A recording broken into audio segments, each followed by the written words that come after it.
Olá, meus amigos, boa tarde. Vou gravar com vocês hoje uma revisão de direito constitucional para a Defensoria Pública do Rio Grande do Sul. O concurso se avizinha, tá bom? Bom, eu em outras aulas já dei algumas dicas, mas eu vou rapidamente, explicar a vocês o que vocês devem fazer agora, faltando um pouco para a prova, tá? Devem resolver muito questão e devem ler muito a letra da lei. O CESP, o SEBRASP, ele tem a particularidade de cobrar muito informativo de jurisprudência. É por isso que nessa nossa breve revisão aqui, eu vou tentar trazer alguns temas que eu considero importantes, tá? E, além disso, eu vou trazer temas ligados à questão jurisprudencial, julgados do STJ e do STF, que eu imagino que devam estar em prova, já que o SEBRASP tem o costume de cobrar ipsis literis, o que vem nesses julgados, tá? Eu começo chamando a atenção para vocês para aquilo que está previsto na Constituição Federal, tá? Em um dos seus incisos, no artigo 5º, que diz que o Estado prestará assistência jurídica integral e gratuita aos que comprovarem, insuficiência de recursos. Tá? Por quê? Porque, apesar da Constituição falar de insuficiência de recursos, tá? No artigo 5º, tanto o artigo 134 da própria Constituição, quanto o artigo 1º da nossa Lei Complementar 80 de 94, eles usam o termo necessitado. Tá? Então, isso significa que, na verdade, essa assistência jurídica integral e gratuita, ela não vai se dar só para o chamado hipossuficiente econômico, tá? Mas também para outras espécies de hipossuficiente. Para início de conversa, eu chamo a atenção para aquilo que está previsto lá no parágrafo 1º do artigo 306 do nosso Código de Processo Penal, que diz que em até 24 horas depois da prisão, vai ser encaminhado ao juiz o auto de prisão em flagrante. E, se o autuado não constituir advogado, cópia integral para a Defensoria Pública. Então, percebam que, nesse caso específico, a atuação nossa, enquanto defensor público, ela não está condicionada à hipossuficiência econômica do preso, tá? É uma mera questão de hipossuficiência em razão da privação de liberdade. Ou seja, se ele não constituir advogado, alguém vai ter que fazer as vezes do advogado nessa audiência, e, no caso, vai ser a Defensoria Pública, que vai ser presenteada pelo defensor público. Ou seja, ela se faz presente através do defensor público. Bom, além disso, tá, a nossa lei complementar, lá no artigo 4º, a lei complementar 80 de 94, ela fala que é função institucional da Defensoria Pública atuar junto aos estabelecimentos policiais e penitenciários.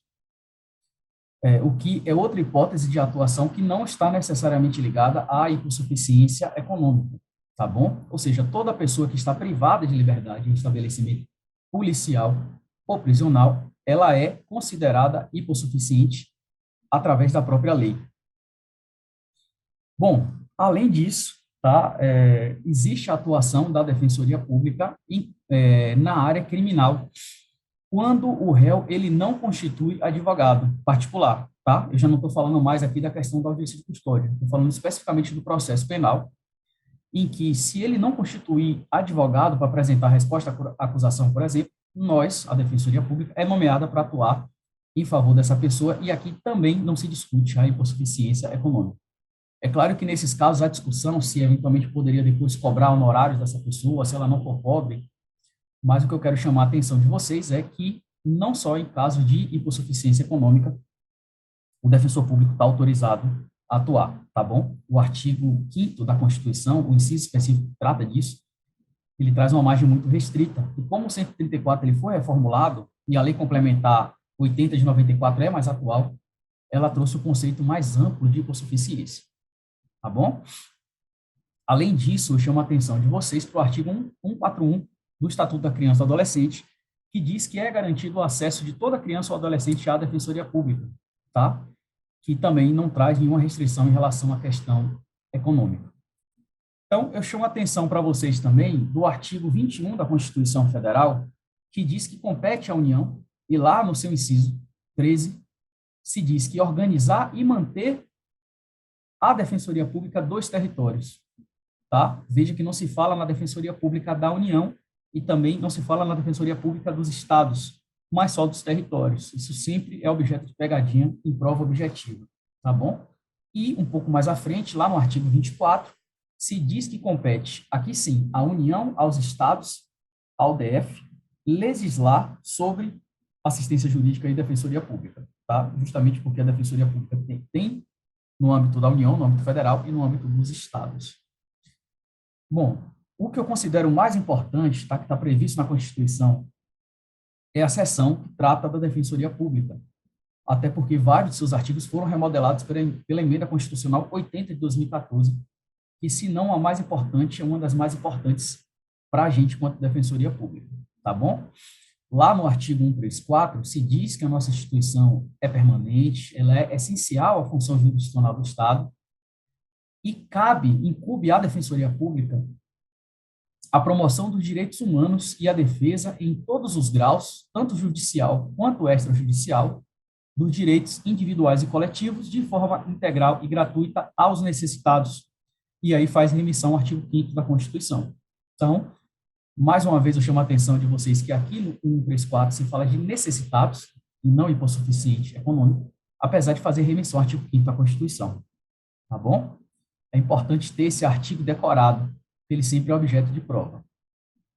Um pouco mais à frente, né, na verdade, nos parágrafos desse artigo, tem um parágrafo 2º, que é extremamente importante, porque ele diz que às defensorias públicas estaduais são asseguradas a autonomia tanto funcional quanto administrativa e a iniciativa de sua proposta orçamentária dentro dos limites estabelecidos na LDO, tá? Que é a Lei de Diretrizes Orçamentárias. E com subordinação ao que está previsto lá no artigo 99, parágrafo 2º da Constituição, que eu vou explicar para vocês como é que funciona. Quando a gente avançar um pouco mais e for tratar de alguns julgados importantes, tá? Em tema de revisão, vocês vão ver como é importante saber isso, né? Que compete à Defensoria Pública encaminhar a proposta orçamentária, desde que ela esteja, né, deve encaminhar ela dentro dos limites estabelecidos na LDO. Tá? Isso tem uma série de consequências importantes, práticas, tá? Mas que não cabe aqui mencionar, mais para a prova objetiva. Bom, e se diz que a Defensoria Pública, as Defensorias Públicas Estaduais, elas estão subordinadas ao artigo 99, parágrafo 2º da Constituição Federal. O que é que esse artigo diz? Tá?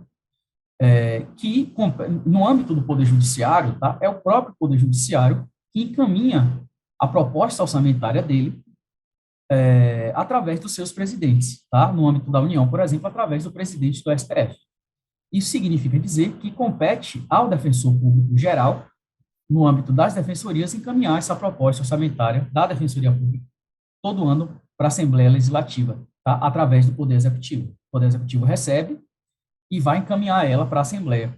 Eu vou voltar a esse tema depois para explicar um pouco mais a partir de um julgado da STF, que é muito importante, tanto para a prova objetiva quanto para a subjetiva, quando vocês forem aprovados. Bom, meus amigos, continuando, né, o parágrafo 3º ele também é importante, porque ele se diz que se aplica o parágrafo 2º, que foi esse que a gente acabou de estudar, tá, em relação ao encaminhamento da proposta orçamentária pelas defensorias públicas estaduais, mas se aplica especificamente à União e ao Distrito Federal. O parágrafo 3º diz que se aplica o parágrafo anterior às defensorias públicas da União e do DF. Tá? Por que isso é importante? Porque essa mudança em relação à defensoria dos estados, da autonomia administrativa funcional e a iniciativa de proposta orçamentária, ela foi incluída na Constituição Federal com a Emenda Constitucional 45 de 2004, que é a reforma do Judiciário. E essa autonomia da DPU e do DF, ela só foi incluída em 2013, através da Emenda 74, tá? Ou seja, foi depois.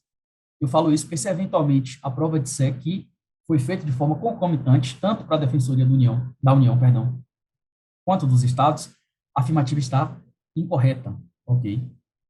E, além disso, tem também o parágrafo 4º, que é extremamente importante, que, além de falar que são princípios institucionais da Defensoria Pública, divisibilidade, unidade e independência funcional, se diz que se aplica no que couber, tá? Gravem isso, o disposto no artigo 93 e no inciso 2 do 96 da Constituição Federal. O que é que esses artigos tratam?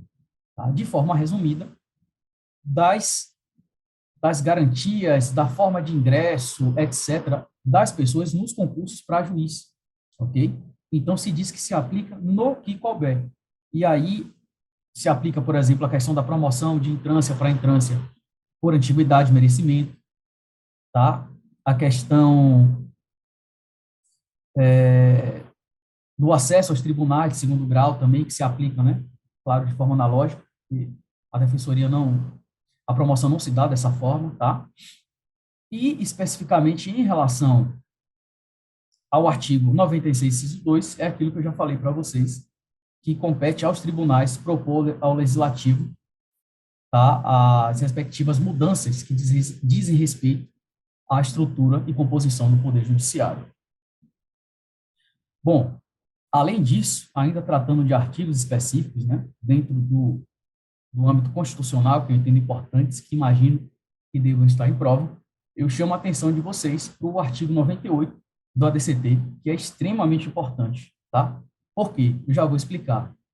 O artigo 98, ele fala que o número de defensores públicos na unidade jurisdicional ele tem que ser proporcional à efetiva demanda pelo serviço da Defensoria Pública, ou seja, a procura da população pelo serviço da Defensoria Pública e a respectiva população.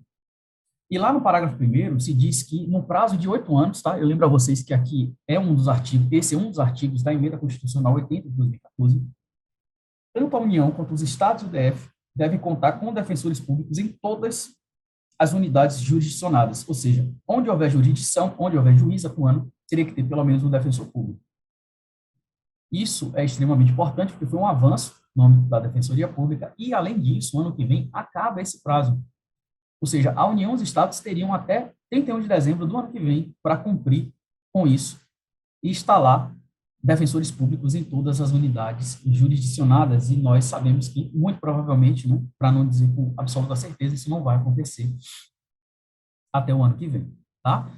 E também é importante o parágrafo 2º, tá, desse artigo, porque ele diz que, durante o prazo, ou seja, esse prazo de 8 anos que foi dado para a instalação da Defensoria Pública, para a interiorização da Defensoria Pública, a alotação dos defensores ela vai ocorrer de forma prioritária, atendendo as regiões com índices maiores de exclusão social e adensamento populacional, ou seja, a população mais carente economicamente e onde houver o maior número de pessoas.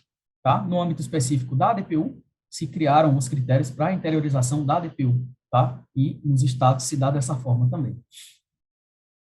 Bom, saindo um pouco desse tema da Defensoria Pública especificamente, tá? Esse eu trato na Constituição, eu trouxe para vocês 2 outros artigos que eu entendo extremamente importantes, né? Eu imagino que devam estar presentes na revisão, que é o artigo 68 do ADCT, que diz que aos remanescentes das comunidades quilombolas que estejam ocupando suas terras é reconhecida a sua propriedade definitiva, devendo o Estado emitir os títulos respectivos.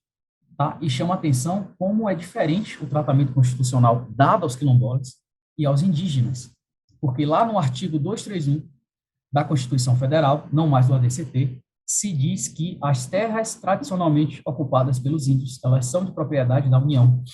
Então, vejo que o regime jurídico dos quilombolas e dos índios, ele é diferente. Tá? Enquanto os quilombolas eles têm direito à propriedade definitiva sobre as terras que ocupam, os indígenas ocupam terras da União, apesar de terem todos os direitos originários sobre essas terras. Bom, eu agora vou avançar um pouco mais para tratar especificamente de julgados de jurisprudência, tá? Julgados da STF, da STJ, que eu considero importantes. Por quê? Porque, como eu disse para vocês no começo, as provas do CESP, do SEBRASP, elas normalmente, né, prova objetiva, elas têm muito conteúdo de jurisprudência. Então, acho importante vocês terem isso em mente, tá bom? Bom, eu começo com um julgado do STF, tá?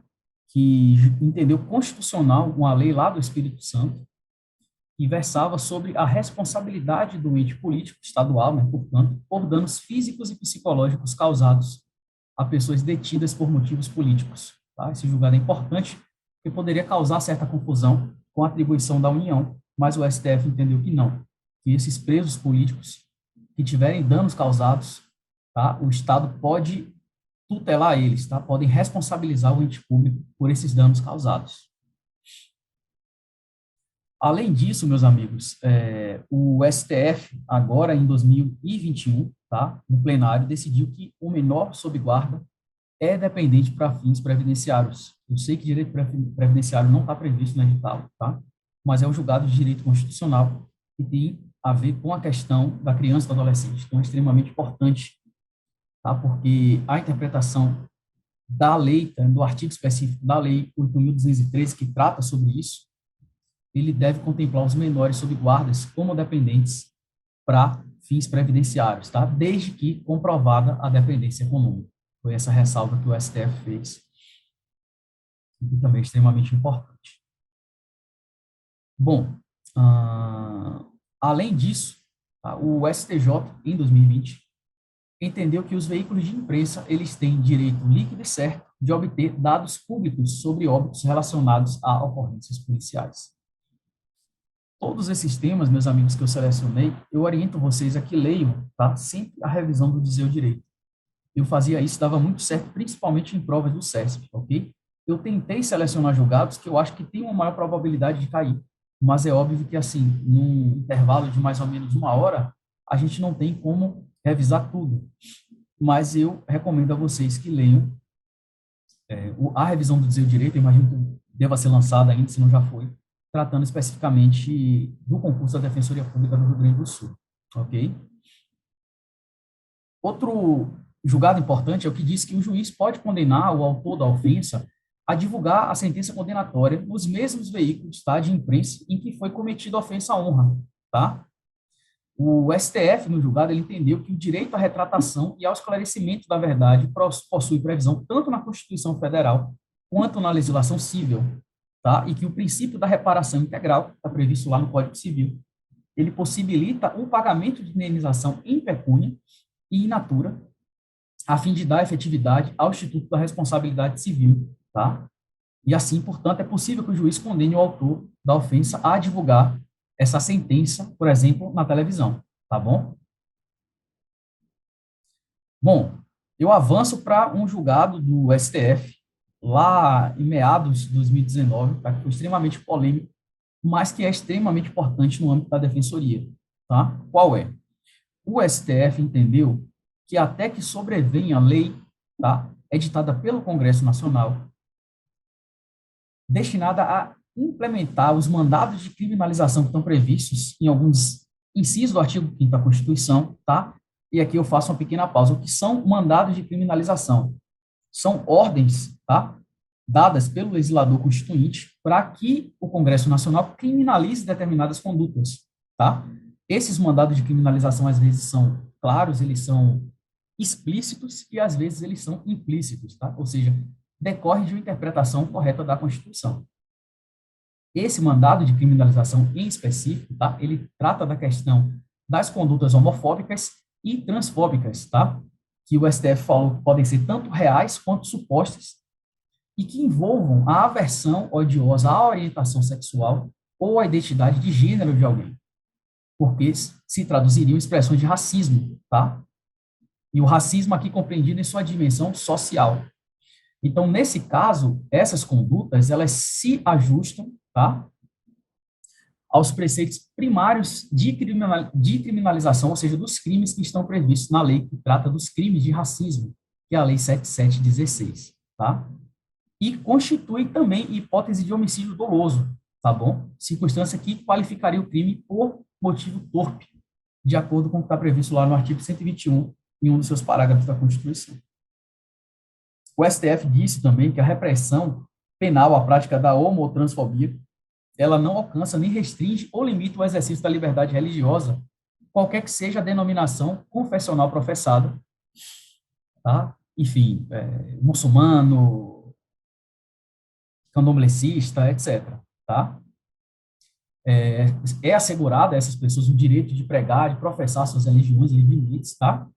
E de ensinar a sua liturgia, enfim, mas desde que isso não configure discurso de ódio, tá? Ou hate speech. Isso está sendo bem discutido na atualidade, na questão do discurso de ódio, do hate speech. Então, o STF deixou claro que as religiões podem professar a sua doutrina, etc., desde que isso não caracterize discurso de ódio, e nesse caso da transfobia, homofobia, etc., se caracterizaria como discurso de ódio, tá? E o STF avançou também para dizer que o racismo, o conceito de racismo, compreendido na sua dimensão social, portanto, ele se projeta para além de aspectos estritamente biológicos ou fenotípicos. tá? E resulta, na verdade, de uma construção de índole histórico-cultural, ok? Bom, e aí se incluiria a questão da população LGBTQI a mais, ok, pessoal? Isso daqui é extremamente importante, porque esse foi o entendimento do STF, mas que foi passível de duras críticas, tá? Inclusive no âmbito da nossa própria instituição, tá? Por quê? Porque, como se sabe, em tese, essa decisão, ela violaria, tá, a questão do não há crime sem lei penal anterior que o define, né? Mas, enfim, foi isso que o STF decidiu, e que vai ser dessa forma até que o Congresso discipline essas práticas, né, a criminalização dessas práticas através de lei em sentido formal. Bom, pessoal, o que é que eu trouxe também em termos de jurisprudência que eu considero extremamente importante para fim de revisão, tá? É a questão do direito à saúde. Isso tem sido cada vez mais, claro que assim, é o direito constitucional à saúde, né? Por isso que eu trouxe na matéria de direito constitucional. São julgados que envolvem direito constitucional.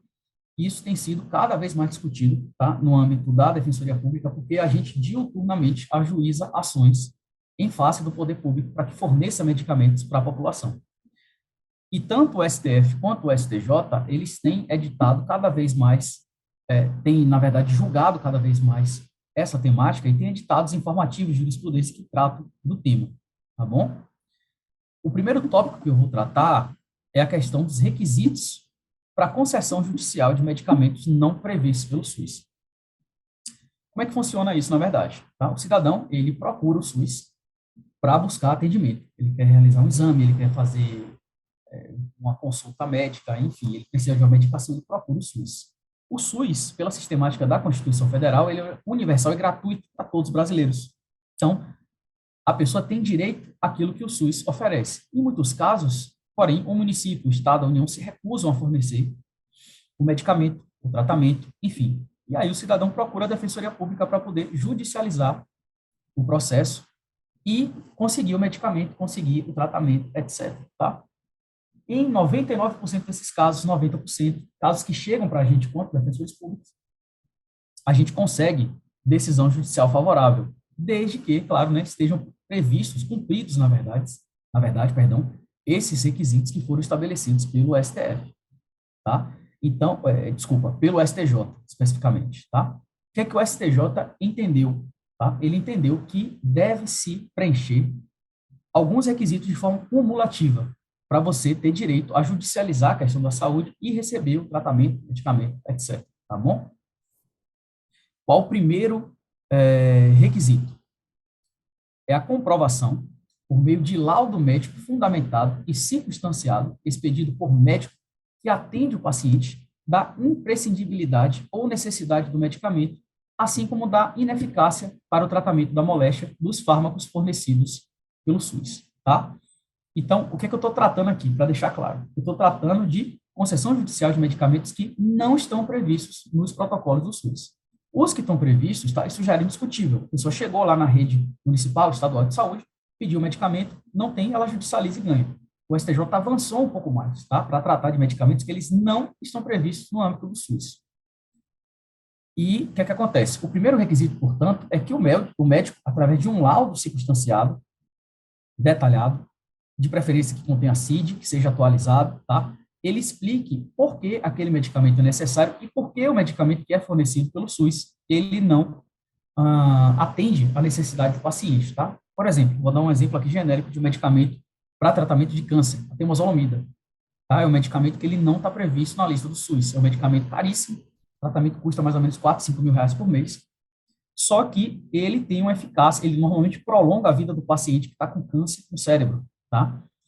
Só que ele não é fornecido pelo SUS, mas, né, o médico vai e atesta, dizendo que ele é necessário, porque a pessoa pode ter um prolongamento da vida, etc. Esse é o primeiro requisito. O segundo requisito é a incapacidade financeira de arcar com o custo do medicamento prescrito, tá? Que é justamente o nosso caso de atuação. Quando o assistido procura a Defensoria Pública, normalmente, é claro que há exceções, mas nesses casos a gente não atua. Ele não tem condições financeiras de arcar com o medicamento. É o segundo requisito exigido pelo STJ. E o terceiro é que exista registro do medicamento na Anvisa, tá?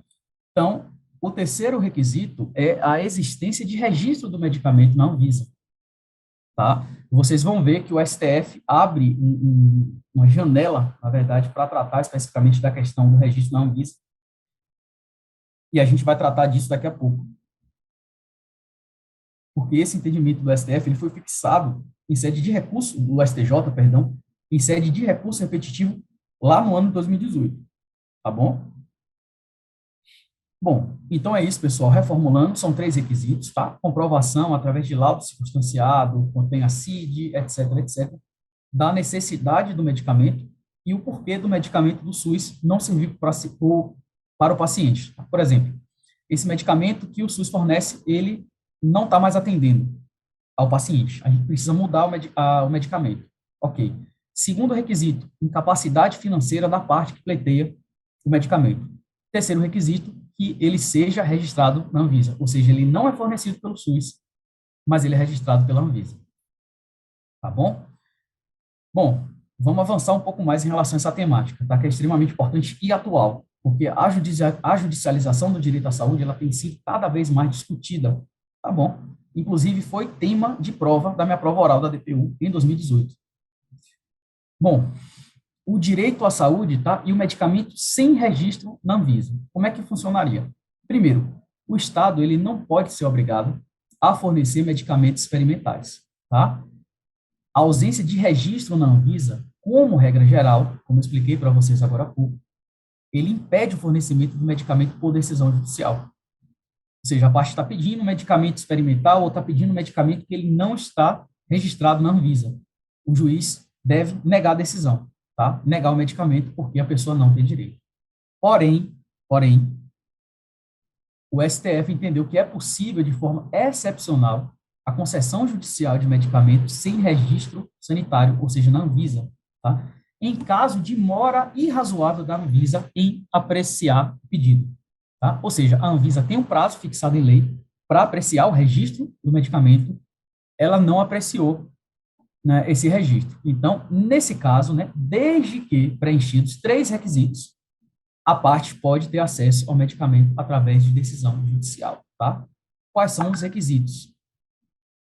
Esses requisitos, eles são 3. Tá? O primeiro é que haja existência de pedido de registro do medicamento no Brasil, tá? Ou exceto, tá? Aqui é uma outra exceção, no caso de medicamentos para doenças raras e ultra raras, tá? Mas isso aqui é a exceção da exceção. Eu quero que vocês prestem atenção, na verdade, no seguinte, né? Recapitulando para ficar claro. Existe hipótese em que o medicamento que não está registrado na Anvisa, ele pode ser concedido ao paciente que pede isso na justiça? Sim, tá? Desde que se preencham 3 requisitos. Quais são? O primeiro é que haja um pedido de registro do medicamento no Brasil, tá? Ou seja, o medicamento chegou no Brasil, a agência de fora pediu para que ele fosse registrado na Anvisa. O segundo requisito é que haja a existência de registro do medicamento em agências renomadas no âmbito exterior, tá? E o terceiro requisito é que não haja substituto terapêutico com registro no Brasil, ou seja, que não haja medicamento, tá, para controlar ou para tratar aquela doença registrada no Brasil.